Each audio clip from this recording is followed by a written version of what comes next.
Hello everyone, welcome back to the channel. I am Abe with MysticGenMara.com, a small town mystic from the middle of Idaho, and today I want to introduce you to a rather entertaining book. I've had it for around 10 years now, and it's still in print, oddly enough. It's called A Love Alchemist's Notebook, Magical Secrets for Drawing Your True Love into Your Life. So, I was having a bit of a rough period in my existence back when I first found this book, and it literally fell into my lap. I was at a, I think, Borders bookstore when I found this. It was either Borders or one of those bookstores. Anyway, I ran into it there, and I was like, whatever. I put it back on the shelf. Well, I sat down because there was tarot cards on the bottom shelf. This book fell off the shelf. It could be just the fact that I was being sloppy and didn't put it back right, and it landed, and I was like, fine, I'll buy you. And it's an interesting book, I'll say that. It says on the back, would you like to know the secrets to attracting your soulmate and feeling profound love every day? With this, like I said, the wording, hip and fun guide, you'll learn to use the rules of attraction, magic, astrology, even your intuition to attract the person of your dreams and experience true soulful love. It was written by a woman named Jessica Shepard, so everything is from her perspective. So she says, attract a man that you'll want. But she does say throughout this book that you can use these a lot of the stuff is similar. It's just a matter of switching out the gender for male or female. So it is helpful in that. She joyfully reveals the 9 soulmate secrets, offering insights to all aspects of creating and maintaining love, such as how to focus on yourself, opening up to love from others, trusting your intuition. There's hands-on spells and rituals, meditations and exercises to help you explore your heart and grow spiritually. And then they talk a little bit more about some of the potholes to understanding how sometimes you keep falling for a specific pattern because there's a karmic pattern that needs to be unlearned and pulled out before you can move beyond that. And she does it in a really interesting way. I will give her that. So, tell me, I went through this the other day and made sure I put notes everywhere. There we go. Okay, so we're starting off, and she uses, and I have to respect this because I love Paulo Coelho, and she uses a lot of his quotes. To start with the book, it's, when a person really desires something, all the universe conspires to help that person realize their dream. And I believe that's from The Alchemist. But she starts off with love's promise. What is it we're looking for in life? The book itself has personal explorations designed to deepen your self-awareness and master the 9 soulmate secrets. This is not a book saying, cast the spell and true love will come. It's saying, where are you at and what's going on? It takes 2 to tango. Let's make sure you're on the right side of things before you start going out there to tango. Meditations that inspire to draw love to you. There's spells and rituals to manifest a soulmate. And then she has these little sections that are the kisses, the little kisses. It's keep it simple, sweetheart, versus the other kiss method. And it's to bring brief little insights and encouragements to your journey. So, let's see if I can find one real quick. I thought I tagged one, but not seeing it because I'm special. We'll get to one. She does the secrets in little blurbs, and there's always a number with each secret, and the secrets go pretty quick, and then you get into the actual exercises and helping you understand who's walking into the relationship, the person you look at in the mirror every day. So, like, one of the secrets is fall crazy in love with yourself, and then people will fall crazy in love with you.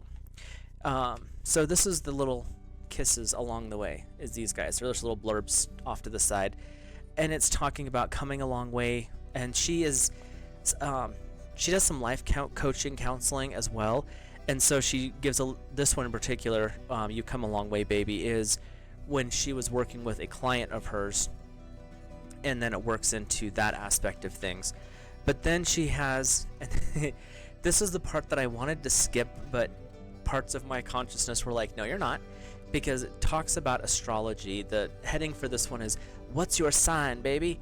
And then it talks about where your Venus is, whether your Venus is in Aries, whether it's in Taurus, in Gemini, all the different signs. Within each one, it's, if your Venus is in this sign, your love charm will be this. let's say for Leo here, confidence is your charm. That's that confidence and charisma that Leos tend to have. That's what's going to draw people to you if your Venus is there. What does your soulmate's balance feel like? In other words, what is it that you're getting from them? Your attractive power. In other words, this is the thing that makes people draw to you. For Leo, we're here, it says the power of appreciation. So when you appreciate others, that's like a beacon. And she does not hide from the dark, because she also talks about what is your shadow for each of the signs with their Venus. And the shadow would be like, the Leos would be a little too arrogant, calling all the shots. They're the ones making the decisions. That's going to make people like pull back from you a little bit. Some may be drawn to it, but then there's karma you have to check. Then you have a mantra that you can start to work at to help reset or refocus and kind of clean up that shadow energy.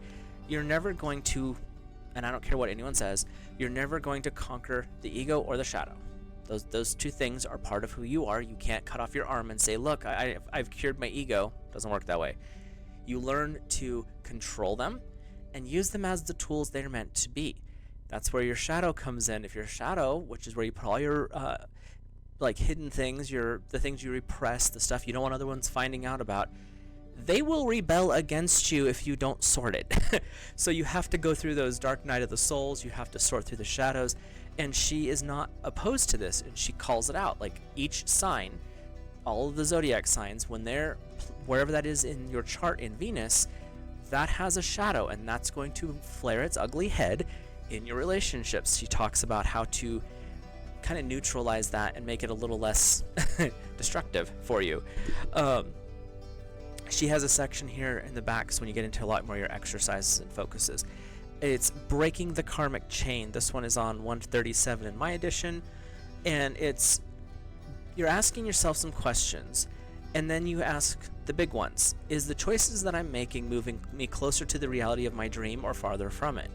And she advises, when you hit these question sections, sit down, get a journal. She said get a journal dedicated to this book and keep the two together, which I did for a while, and then that journal is filled up, so it's elsewhere. But you go through and you ask yourself the questions. What is this? Where am I at? Are these, like this one, is the choices I'm making moving me closer to my dreams or farther away from it? And then you start to become a little bit more personally accountable, which is never fun. But she talks about relationships from hell, making friends out of your enemies, and this is where we get into the other aspect of astrology and relationships, which is knowing what's sabotaging you, your saboteur, and you're also understanding your personal shadow. This is not your shadow of the zodiac sign in Venus in your charts. This one is your personal shadow, which is even more nightmarish. But it talks about, and she attaches for each one of these sections the soulmate secret that goes with it. There we are. So making friends out of your enemies ties into soulmate secret number 6, which I'm not going to read all those. That's what you can check out. I dropped my book just a second ago, so that's helpful. But it's like bringing the shadow into the light. Everyone carries a shadow. This is a Carl Jung quote. And the less it is embodied in the individual's conscious life, the blacker and denser it becomes. At all counts, it forms an unconscious snag thwarting our most well-meant intentions. I personally prefer Carl Jung if I'm going to read old psychologists, because he does not deny A, spirituality, but B, that there's other parts of our consciousness that are either helping us, higher self, or trying to trip us, your shadow. But your shadow is not your enemy, and that's the part with him I do appreciate. It's something to understand and come to terms with. Make it a buddy and not an enemy. But then you go with another one of her kiss deals is invite your frenemy to tea, and this is where you can start to find common ground with somebody who's maybe someone that just irritates the ever-loving you-know-what out of you. This is a way to kind of neutralize that, and you don't have to do it physically. Sometimes you can do it at home, but it's giving you an exercise, A, to expand your thought patterns, but it also gives you this ability to step back from a situation, and then you can see it a little bit more clearly.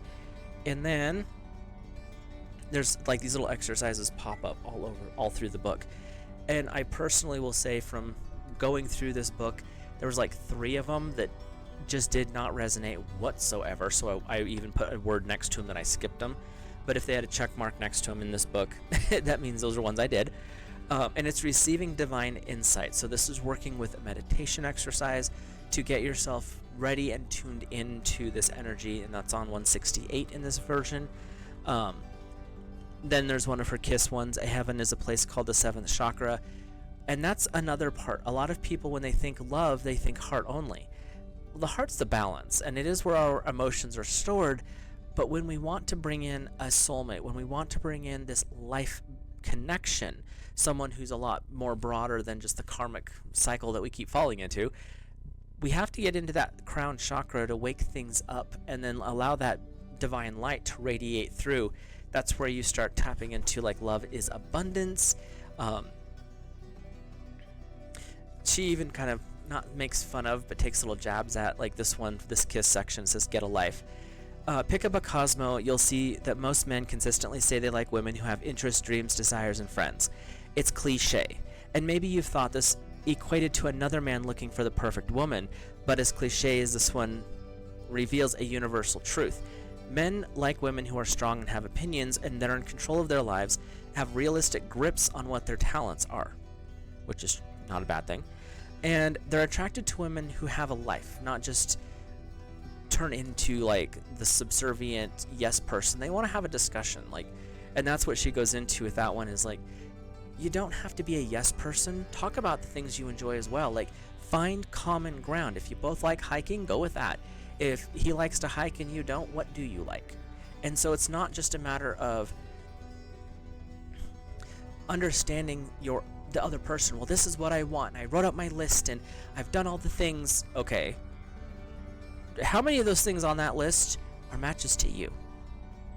Everything when it comes to metaphysics and the occult, it all is about you. It's the person you look at in the mirror. It's this meat suit you wear around. It is not another person's job for you to find love. And that's the purpose of this book.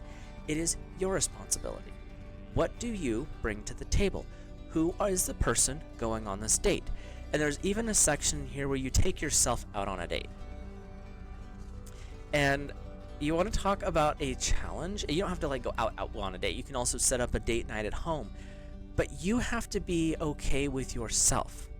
And that's, like I said, there's some interesting things on there that they're a little bit of a challenge, but the reward on the other side is worth it. And like I said, I've went through this book a couple of times, and every time I've went through it, I end up in a different relationship, and it's actually an improvement over the last one.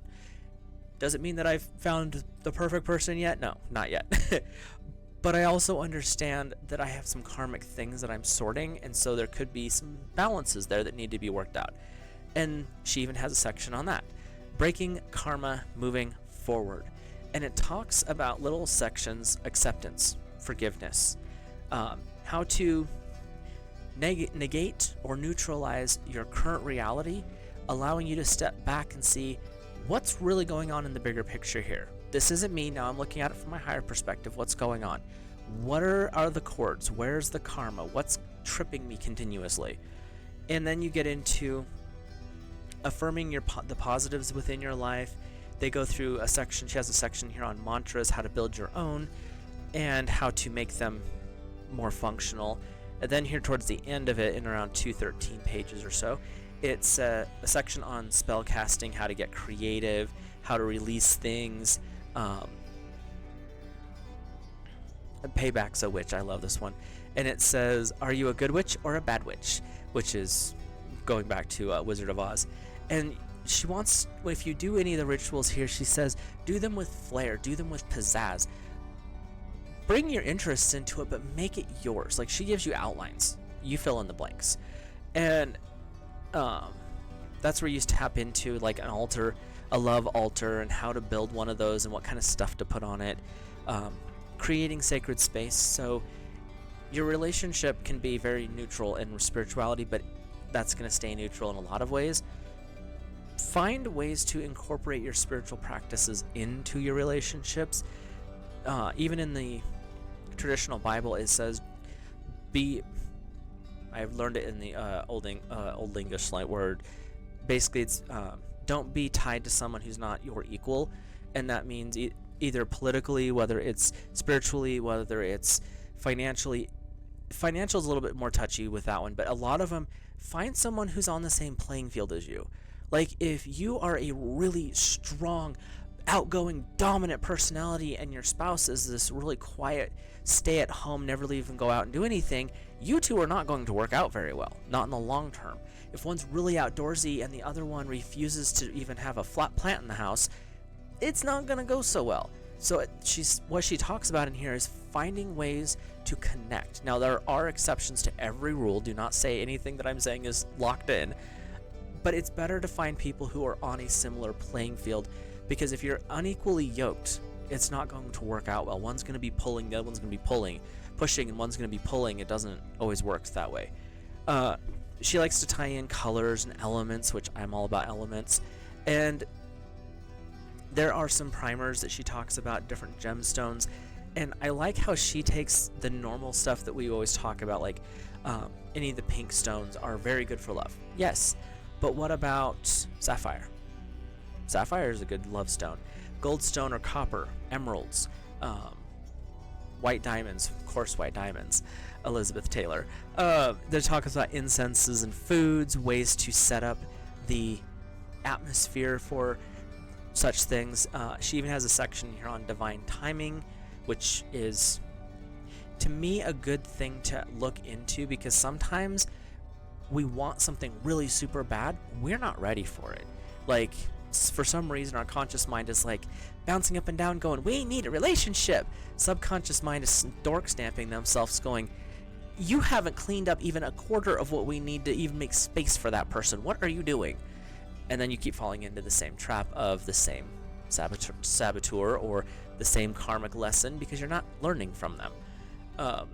And then she has a section in the back on different spells you can use to tie into it, ones that she's used at various times or friends of hers have used. But overall, if you're looking for a little bit more woo-woo in the world of relationships, this is a way to check that out. Get a little more information on some things to work on maybe for yourself, as well as open some doorways to some more interesting things outside of that.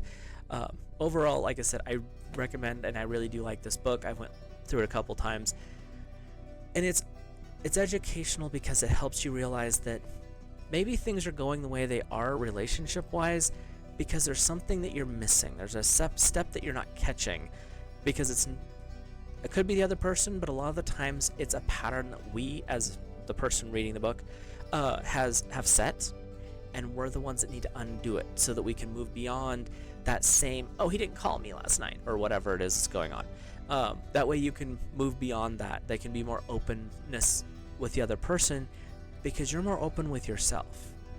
That kind of stuff is very attractive to most people. So if you're interested, I'll put a link in the description for this one.